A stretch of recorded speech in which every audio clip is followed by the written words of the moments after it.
काल आपण जे थालीपीठाचं पीठ तयार केलं होतं त्याच पिठापासून आपण थालीपीठ बनवत आहोत. चला तर मग रेसिपीला सुरुवात करूया.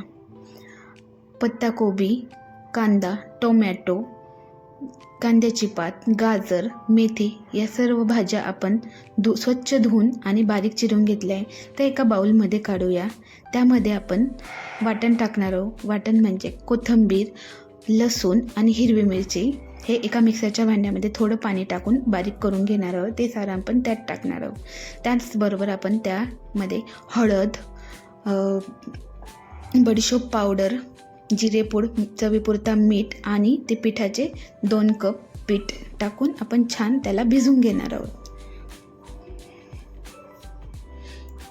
त्याचबरोबर आपण एक कॉटनचा रुमाल घेऊया आणि त्या कॉटनच्या रुमालावरती छान ते पीठ थापून घेणार आहोत. काल जे पीठ आपण तयार केलं होतं ते भाजून घेतलं होतं सर्व धान्य. ते व्हिडिओ माझ्याकडून डिलीट झाला, त्यामुळे मला तो व्हिडिओ टाकता नाही आला. आता बघू शकता तव्यावर तेल टाकून आपण छान थालीपीठ टाकलं आहे आणि ते दोघी साईड खरपूस छान भाजून घेऊया.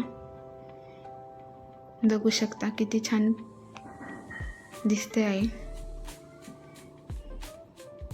खायला खूप छान लागतं.